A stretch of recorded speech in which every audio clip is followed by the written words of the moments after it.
LFGX. Our next panel is Overclocking with Intel. I want to introduce Dan Ragland, the principal engineer with Intel and his team. They were going to be doing a short presentation, and then afterwards, we welcome your questions. Don't be shy about typing them into the Twitch channel, and we will forward them along to Dan and his team. We are grateful for them to be with us for the next hour or so. Dan, go ahead and kick it off. We welcome you. All right. Thank you for the opportunity today, and thanks for joining. I just wanted to introduce our team members first. We have Rodney and Clint, and these guys are senior systems engineers in our overclocking team. Really excited that they are here today, and looking forward to presenting with them. So I hope you're all ready to hear about overclocking with Intel. Again, we're super excited to share with you. So we'll just dive in here. I guess I should let you know our plan is to present for only a very short amount of time, maybe 25 minutes, and then really give a chance to answer questions and really have a dialogue. So with that, we'll click on to the next slide, and we'll click through the next two pretty quick. We've got an obligatory legal disclaimer, and then we'll click on to the next one. We do want to let you know overclocking is fun. We enjoy it, but there are some risks. You can affect the life of your processor, and there are implications when it comes to warranty and things like that. So definitely keep that in mind as we talk about overclocking today. And then we'll move on to the next slide here, and just kind of give you our agenda. Very simple. We're going to talk about Intel's overclocking products, some of Intel's overclocking capabilities and tools, and then we're going to take a look at Clint's gaming system, and he's going to share some tips on how to optimize for overclocking with your gaming in mind. Hey, Dan, I am so sorry to interrupt, but who is running the presentation? Are they sharing their stream to us? Yeah, it should be up. Okay, and thank you so much. Yep. Thank you so much. Go ahead. Okay, all right. No worries. So we're showing the agenda here, and we're going to move on to the next slide and get into it. The first thing I wanted to mention is, Intel loves gamers. We spend a lot of time talking to gamers. So we have gamers that work in our company. We want to give the best out-of-box gaming experience possible with our processors. So when we talk about overclocking, we're talking about taking an excellent gaming processor and tuning it even further with overclocking. So if you're not into overclocking or you're not sure, it's not a requirement to get that great gaming experience. But I think personally, you can make your gaming experience even better with overclocking. All right, let's jump into the next slide here. And we're pretty proud of our focus on overclocking. Just like we listen to gamers, we listen to the overclocking community at Intel, and there are tons and tons of overclockers, customers that sell overclocking products that talk to us and to let us know the kind of features they're looking for, the aspects they want to tune, and we really listen to them. And I'm going to brag a little bit. We've won a lot of awards recently and gotten a lot of great press on our overclocking. And I share that to say we have an ongoing commitment. We're not done just because we had some great press. We are going to press forward and continually innovate every year. And we're going to talk about a few of those innovations coming up. But we are pretty proud of our focus on overclocking, and we're going to do more for you. So let's move on to the next slide here. I got some permission from our team to talk about Rocket Lake. So there's not a lot we can say about Rocket Lake, but there are a couple things that I'm really excited about when it comes to gaming. And number one is our new architecture. Brand new microarchitecture has a 19% instruction per clock improvement. For folks that follow that, they'll know this is a pretty big leap. We have some backup details if you want to know what workloads were used for that claim. But a fairly serious instruction per clock increase. Gamers are going to be able to see an increase as well. So that's the number one takeaway for me on Rocket Lake is this incredible improvement in performance. Okay, let's move to the next slide and talk just a bit more about Rocket Lake. And by the way, I should call it the 11th gen Intel Core processors. And on this particular slide, we're going to talk about the i9 11900K. So this is the replacement for the 10900K. We have 8 cores, 16 threads, up to 5.3 gigahertz single core, 4.8 gigahertz all core. There's more to talk about there that we'll save for launch day, but let's just say the frequencies are looking great. There's faster memory support. There's an all new memory controller. And I wanted to share something we haven't really talked about yet, but with the LANFest crowd here first. That new memory controller on the 11th gen desktop processor is incredible, and it's going to enable a whole new level of memory overclocking capabilities. We are going to see the average memory overclock frequency increase substantially over last generation, and we're also going to see memory overclocking supported on a wide array of SKUs, unlike we have had in the past. So this is really going to be a year of memory overclocking with the 11th gen. I know gamers often use discrete graphics, but we do have a incredibly souped up internal processor graphics available. It's vastly enhanced. A whole new array of overclocking features coming. We're going to share those in the future, but not today. But let's just say there's a number of new overclocking features available. Improvements to the PCI Express with Gen 4 and 20 lanes, and more. So we're really excited. This processor is going to release in Q1 of this year, so this quarter. All right, let's move on to the next slide here. And I'm going to hand it over to Rodney to walk us through the overclocking architecture. Yeah, so thank you so much, Dan. My name is Rodney. I'm going to talk to you about the overclocking architecture knobs and tools. So here we are showing a pretty high-level diagram that shows the pretty standard overclocking knobs that we have. You see your standard core ratios, ring ratios, memory ratios, integrated graphics ratios, and B-clock. In addition to that, we also have support for PEG-DMI overclocking. So for some of the folks here that are interested in pushing their graphics cards to the limit in extreme overclocking scenarios, we support PEG-DMI overclocking. Can you move to the next slide? Cool. So here we were showing, in addition to the standard knobs that we talked about, there are other knobs that Intel provides to allow the user to push the performance or optimize their system even further.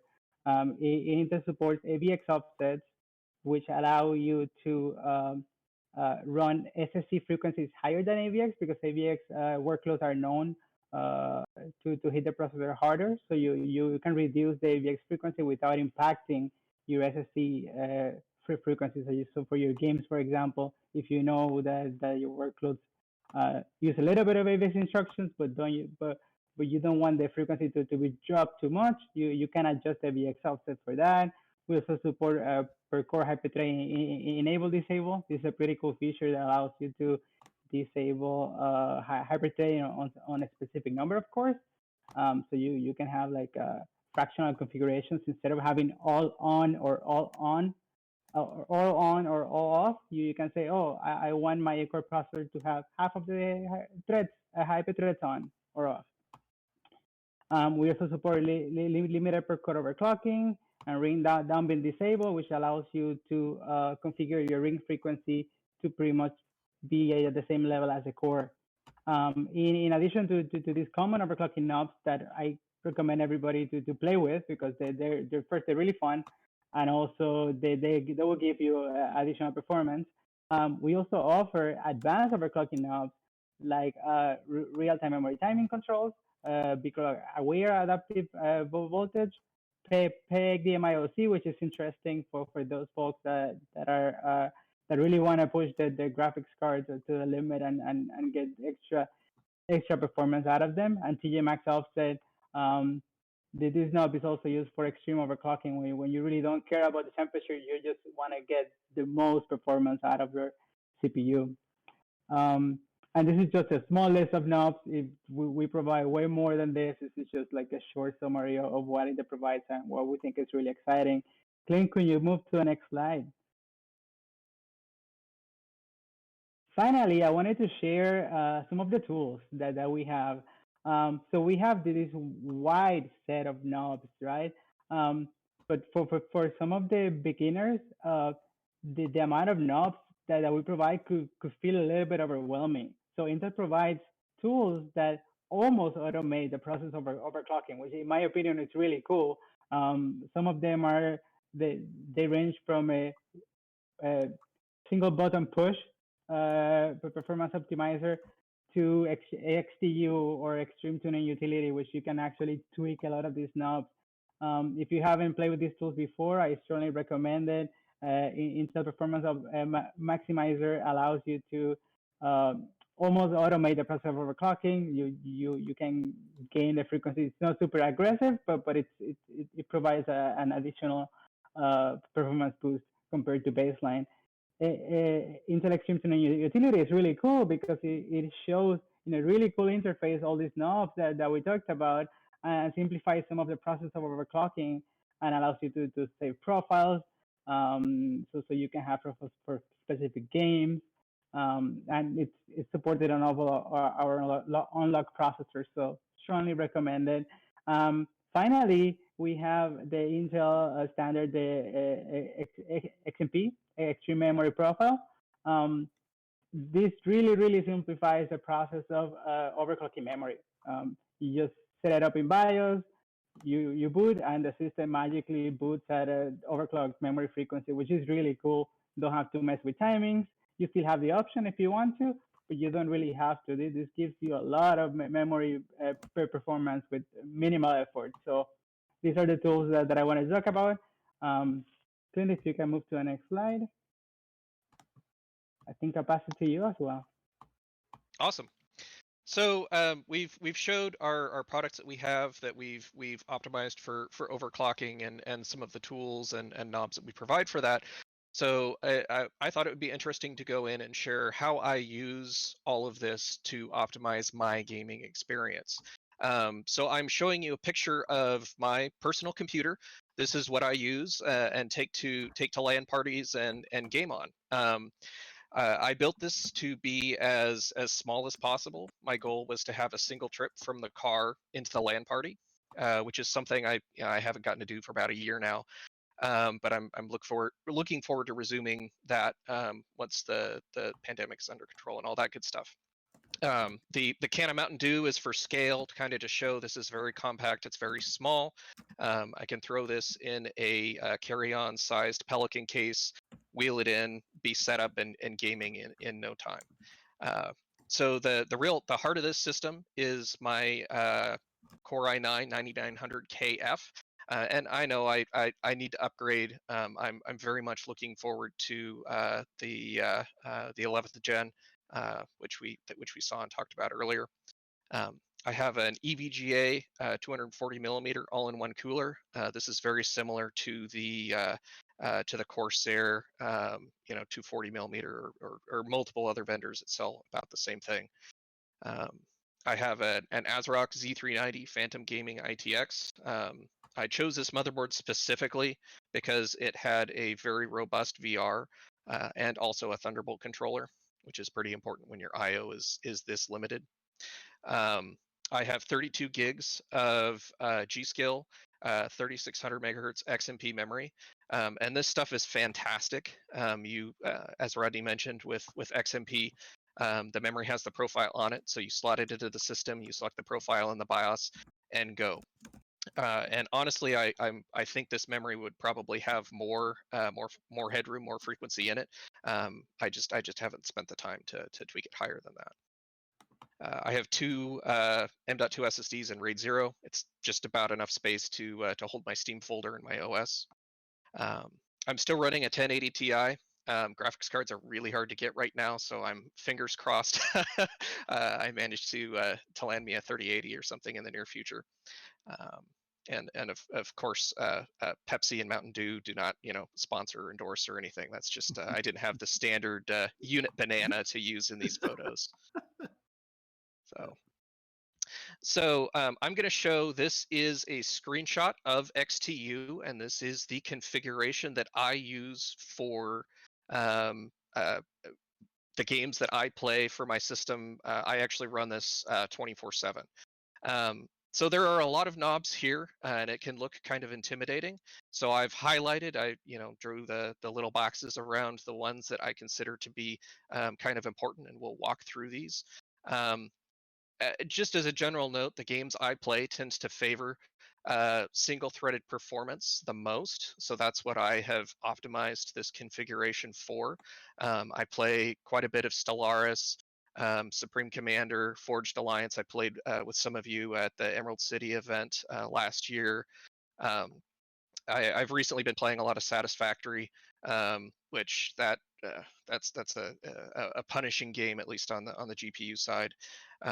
So I really, when I set out to overclock my system, I had that goal of optimizing my single-threaded performance whenever possible, and then my multi-threaded performance as well for other applications. So the top row, the core voltage mode. This is my machine that I run at home, right? So I pay the power bill. I want this thing to last as long as possible. So I leave it in the adaptive voltage mode, so that as the CPU decreases in frequency when it's not under load, the voltage will also decrease as well. And I've set a adaptive target voltage of 1.375 volts, so that when it is under load and it's at full frequency, that I get that additional point, that additional little kick of voltage at that higher frequency point. So this gives me really the best of both worlds. I get the lower voltage, the lower power usage at lower frequencies. I get the higher voltage and the maximum performance when I need it. So the next row down is the AVX ratio offset.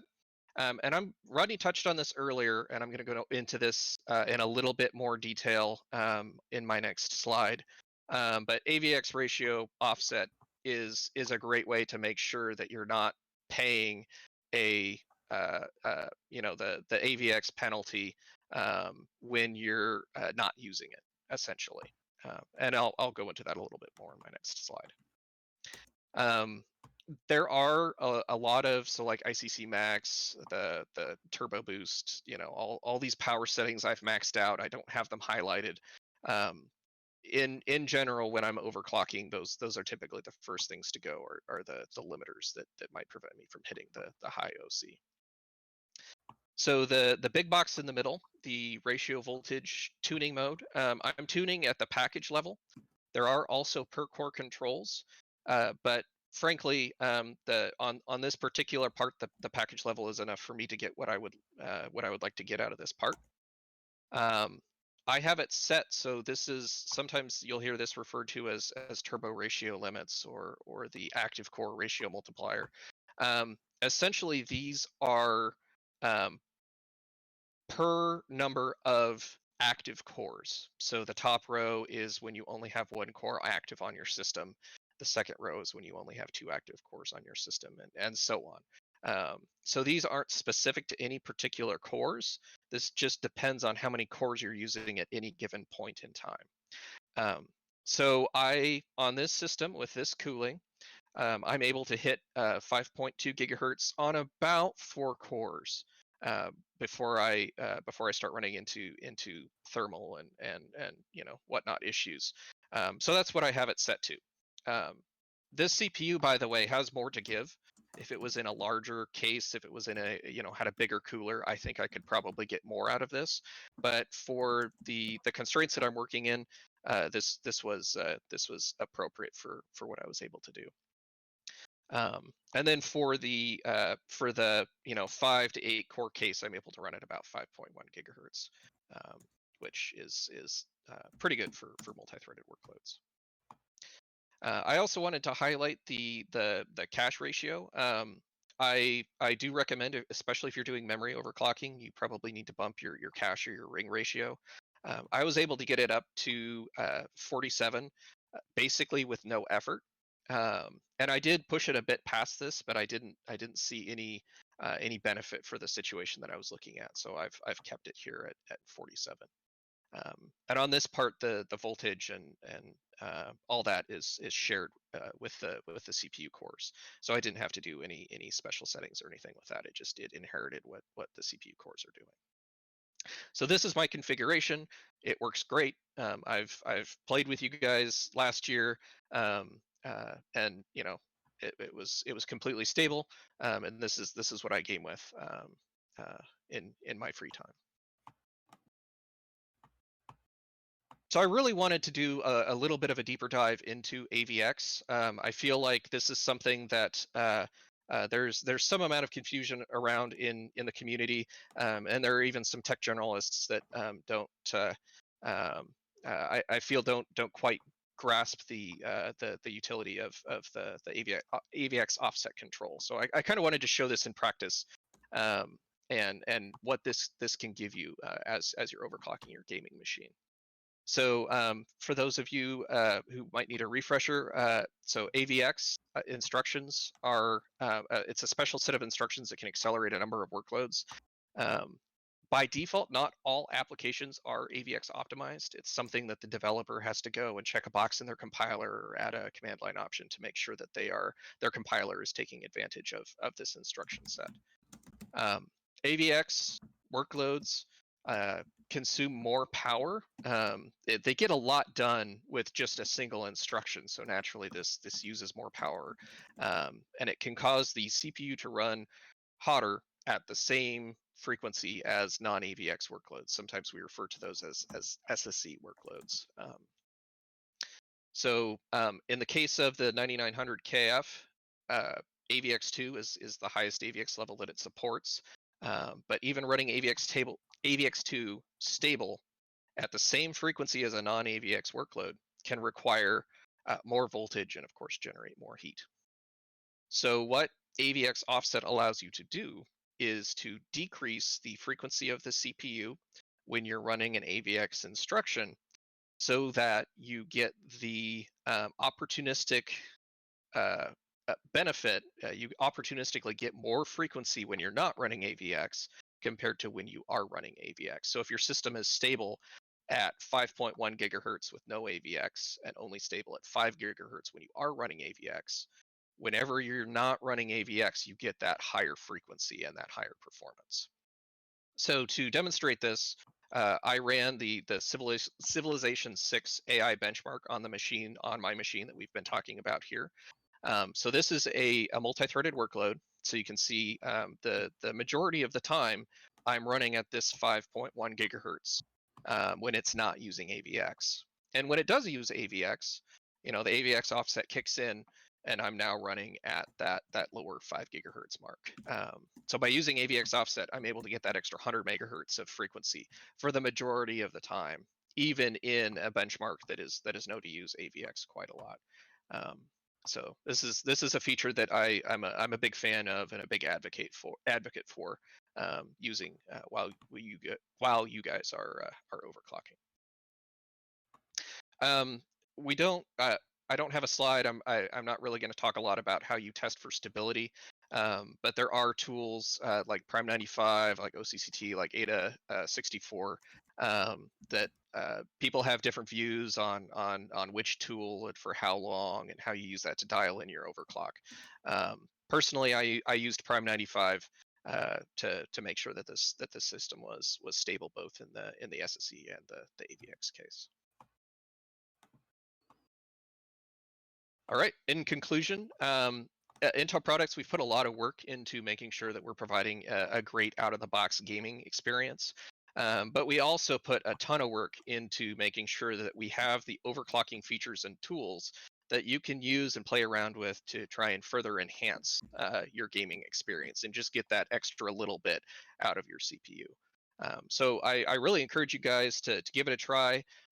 There's a URL here. If you go to intel.com/overclocking, there's links to the extreme tuning utility and a lot of the stuff that we've talked about today.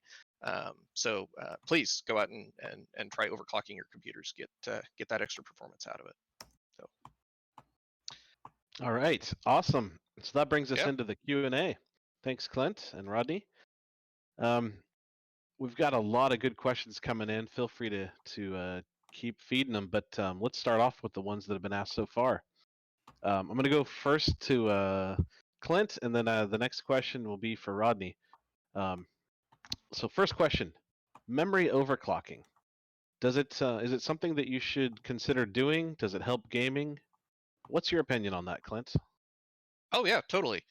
So gaming is one of the areas where memory overclocking really shines. You're oftentimes trying to reduce the latency involved in your experience. So increasing your memory frequency, tightening up your timings, you can definitely get a fairly large performance increase depending on the game that you're trying to play. Awesome, and I would just add that memory overclocking is one of those areas where there's a tremendous amount of headroom out there to be had, meaning a lot of potential, and it's an exciting area to get into with overclocking, and lots of memory modules out there that support that. The next question is for Rodney around hyperthreading, and is it a good idea to have hyperthreading on or off for gaming and overclocking for gaming? That is a great question. So, hyperthreading, the real answer, the quick answer, short answer is it depends. As everything. It depends on your workload. There are workloads that benefit from having extra number of threads, right? But there are workloads that are mostly single-threaded, and you don't really get that extra benefit. So my recommendation to everybody that has that question, because I've had that question myself for specific workloads or games or anything I'm trying to optimize, is you can run a quick test. The knobs are there in BIOS, are exposed.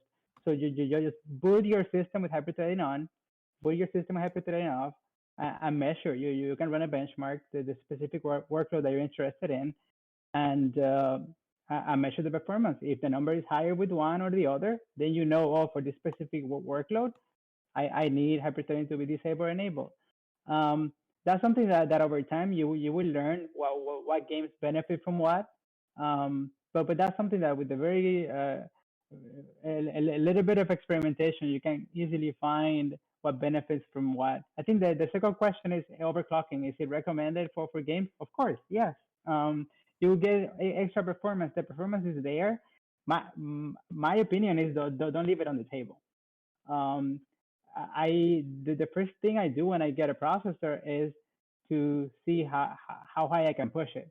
Of course, it's going to depend that there's some silicon to silicon variation, but most of the parts are pretty good, and you will find that you will get extra bandwidth, which translates to extra frames per second or whatever you're interested in. Yeah, try it out, of course. Yeah. All right, perfect. Well, I kind of threw that question your way, Rodney, because I happen to know that you helped create a feature for overclocking called the basically a per thread hyperthreading disable. So you could actually, if you were really into a certain game and that game needed 6 or 8 cores and it really didn't need any threads beyond that, you could turn off HT. You could tune just for that game, and potentially get an extra bin of overclocking headroom by doing that. Really cool feature. Okay, there's a couple other questions, and I'm sure there'll be more coming up here. But going from memory, there is a question about what other subsystems can be overclocked. So we talked about the processor, and within the processor, we obviously have things like memory, cache, cache and ring are kind of tied together. Processor graphics, if you're into that. Then there's a bunch of helper knobs related to that, but that's basically all, the rest of them around core overclocking. There have been other subsystems that folks have dabbled in overclocking with. For example, for a while we did a beta experiment on overclocking a SSD. There's also graphics overclocking. I'm trying to think if there's any others we might mention there, but yeah, there are many different areas that you can overclock your system. Okay, another question. I'm going to throw this one towards Clint. It actually is a follow-up about the system that you were showing, your system for gaming, Clint. Could you talk a little bit about the thermal trade-offs that you had to make going with the smaller chassis versus, the larger, full ATX chassis? And maybe you could talk about what that does to your overclocking headroom. Yeah, so the particular the 9900 KF I have in that system, it will do 5.3 gigahertz all core outside of the case, and in a better thermal environment.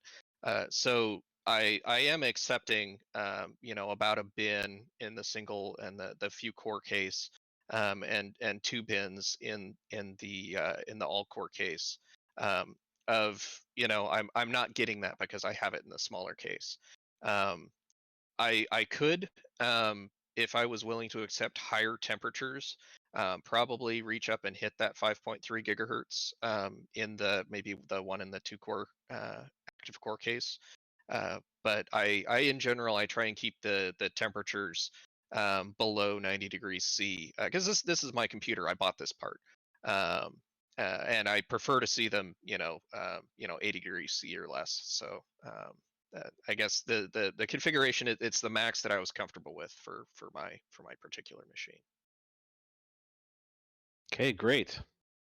I think the next question, and feel free to send more my way, but the next question, and maybe the last we have on the list, is a fun one, so I'm going to take it. The question is something about how has overclocking evolved over the years and changed? This is a pretty broad question, and I would love to have a chat with whoever asked that one day. But let's just say overclocking has changed dramatically in the last couple of decades. One of the highlights of my career at Intel was being that junior engineer involved with bringing the first what's called the Extreme Edition processor to market. And for those that might not know, there was a period of time where overclocking wasn't embraced. In general, there were a lot of fears industry-wide about it. But we listened to this group of overclockers that kept consistently saying, hey, we really want to be able to tune our system for greater performance. And it was during this time that we really got to work with our customers and learn about why they wanted overclocking and what they used it for. Long story short, in the old days, we used to just have 2 knobs, a ratio and B clock. And that was pretty much it. And over the years, as the processor becomes more sophisticated, the number of tuning knobs that you need to be successful with overclocking has gotten more complex. For example, like I said, in the old days, you could raise your ratio, raise your B clock, raise your voltage. That's all you had. Now, as Clint talked to us, we have AVX instructions. AVX instructions consume more power, more voltage. So we needed the AVX offset knob.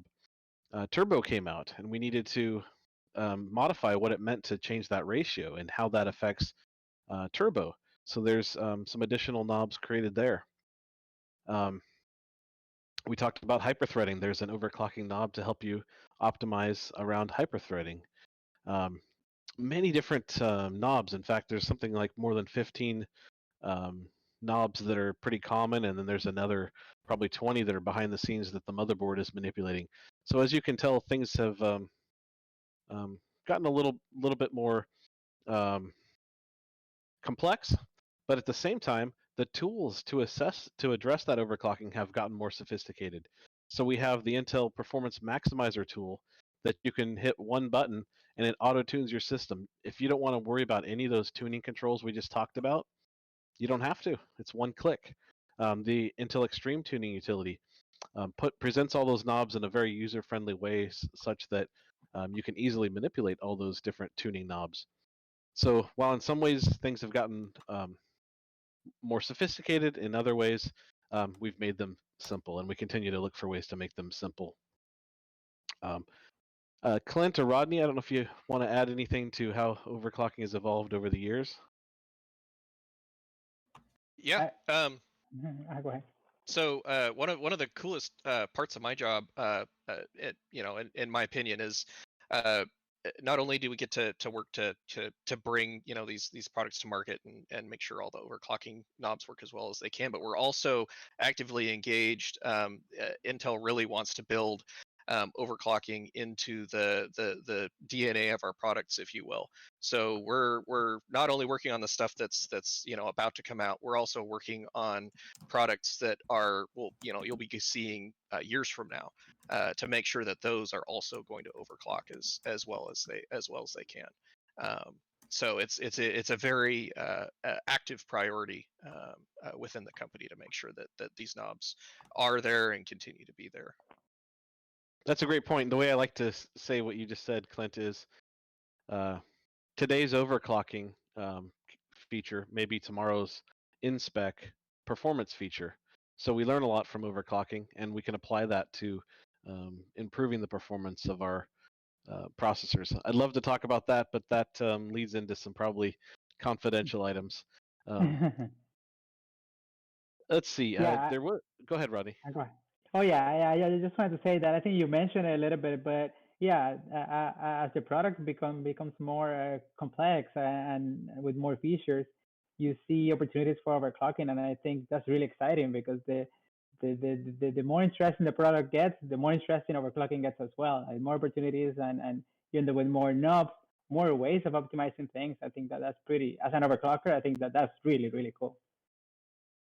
Yeah, and Rodney, I'm going to throw one question at you while you're Go talking. ahead. Somebody asked, can you overclock integrated graphics? Yes, yes, yes, you can. If you want to just have the easier interface possible, just open XDU, and in XDU you will find a slider that controls the ratio for the integrated graphics. Yeah, you can also do that in BIOS. Every BIOS exposes that feature. Yes, you can. Awesome. Yeah, I remember as an early adopter of the Intel NUCs, overclocking my processor graphics, integrated graphics. Yeah, okay, we have another question here. I'm going to throw this one towards Clint just because he's going to be our de facto thermal guy because he's cramming all that performance into such a small chassis. So Clint, what's the highest sustained temperature you should keep, and for how long?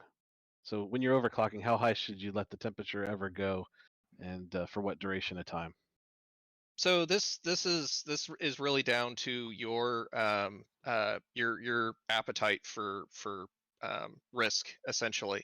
Um, Personally, I try and keep the temperature definitely below 90 and preferably below 80 C.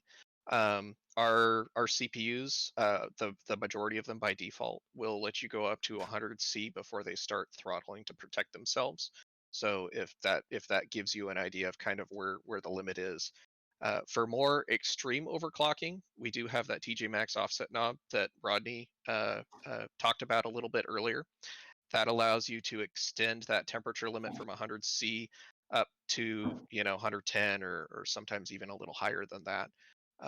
That's not something that I personally would use day to day. That's for more extreme overclocking type scenarios, in my opinion. But if that's something that you would that you're okay with, then that's also a knob that's available to you. So a little long-winded, but TLDR, 80 to 90 C is kind of my window of comfort for my personal systems. Yeah, in fact, I'd like to just add on to your great answer there. At Intel, it's cool. We get to rub shoulders with some really smart folks, and we have these PhDs that study reliability and long-term reliability and silicon degradation, and from them I've learned a few things, and one of them is the two primary factors that are indicators of how long silicon will last are the voltage that they're operating at and the temperature and the duration of time spent at that high voltage and high temperature. So if you want to make your processor last longer, keep it cool and use the least amount of voltage that you can to accomplish the overclocking goal you have. And somebody asked a question very similar to this, so maybe we should answer that now. Is there any danger to overclocking? I'm new to overclocking. What should I look out for?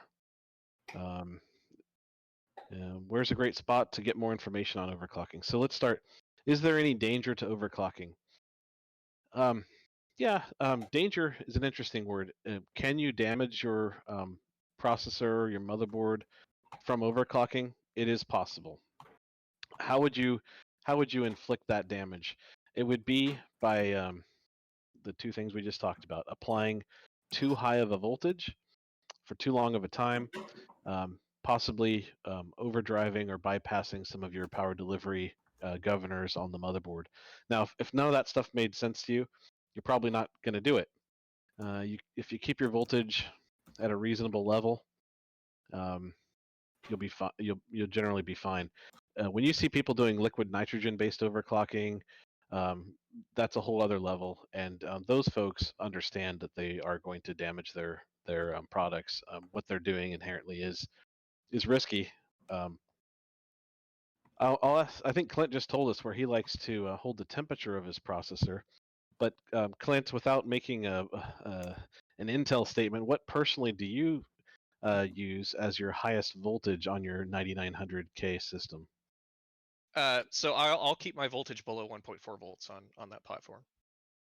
Okay, thanks. So that, while I'm not going to give an official Intel answer of what is safe or not, clearly one of our engineers on their home system decided that 1.4 volts is a good place. I'm a slightly bit more aggressive on that than Clint is,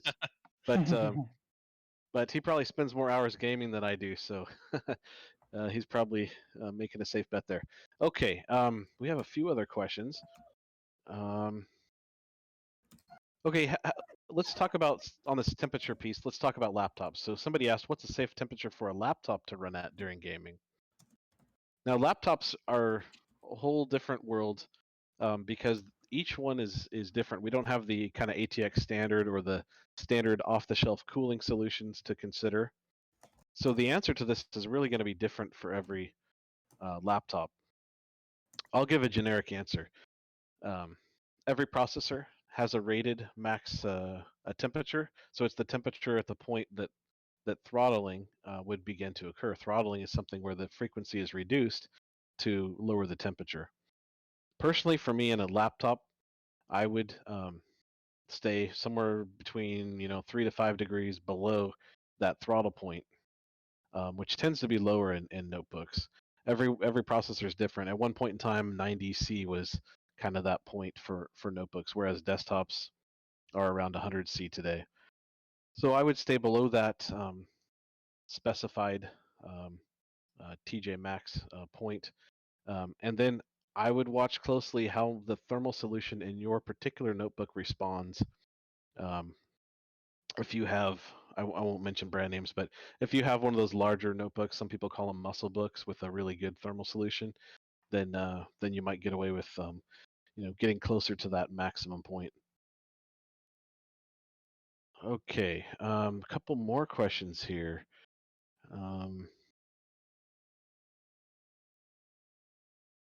What can you do with your system to keep it cool while overclocking? I don't know, Clint or Rodney, if you want to take that one on. Yeah, sure, I can answer that one. So to keep it cool, I am assuming you're not doing extreme overclocking, so liquid nitrogen is not an option. I would recommend having some kind of water cooler.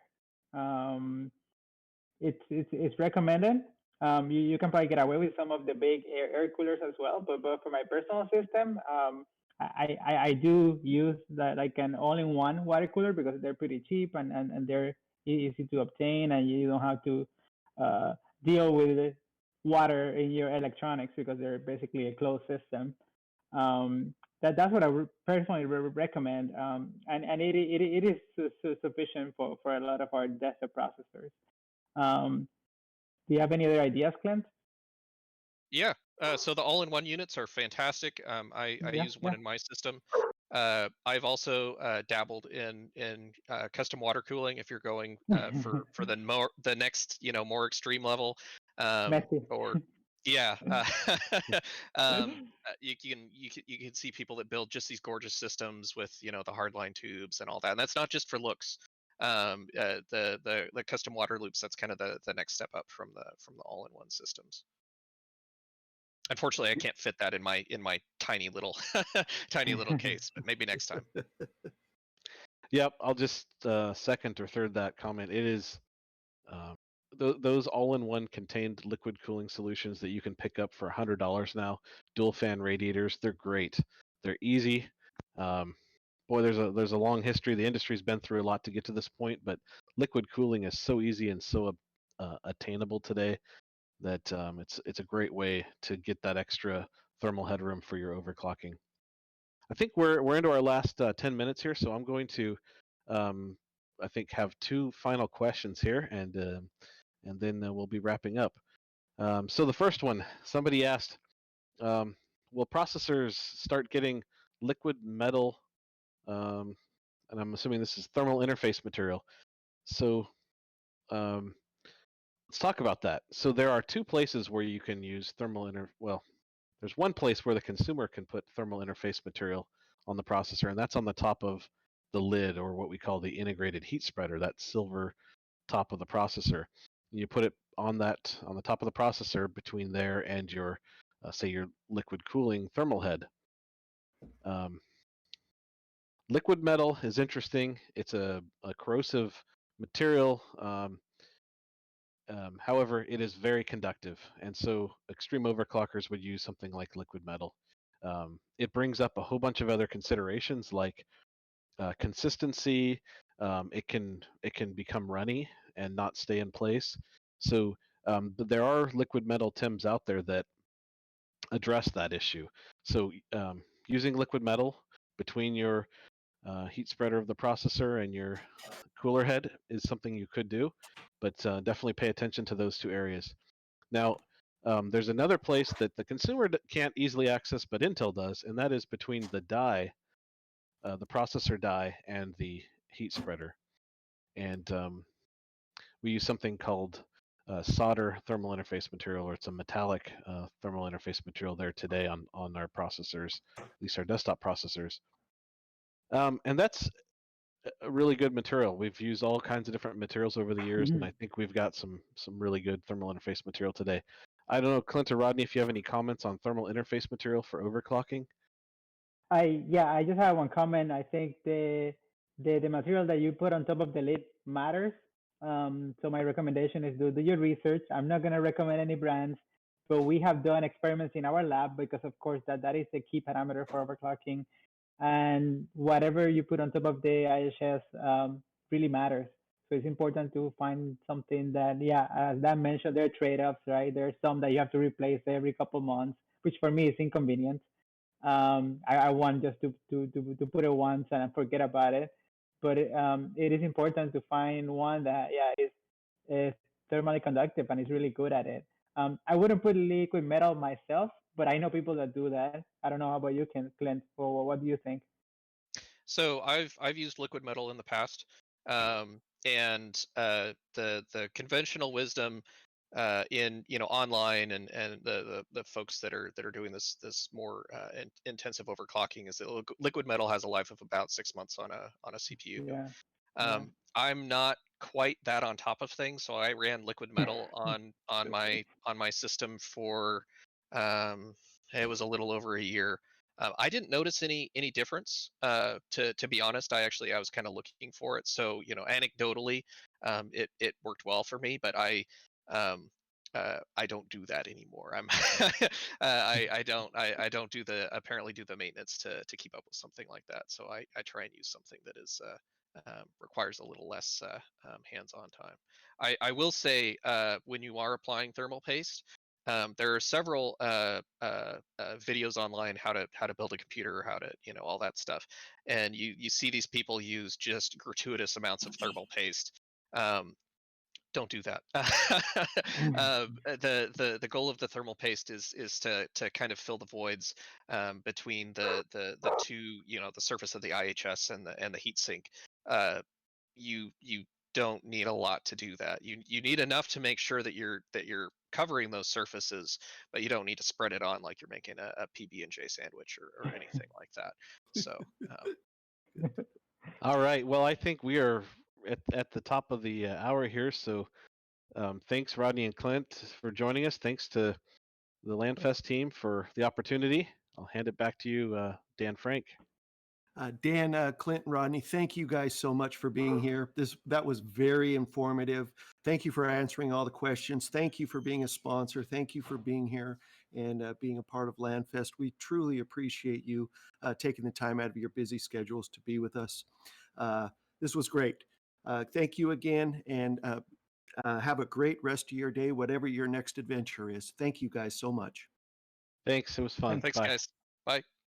Bye bye.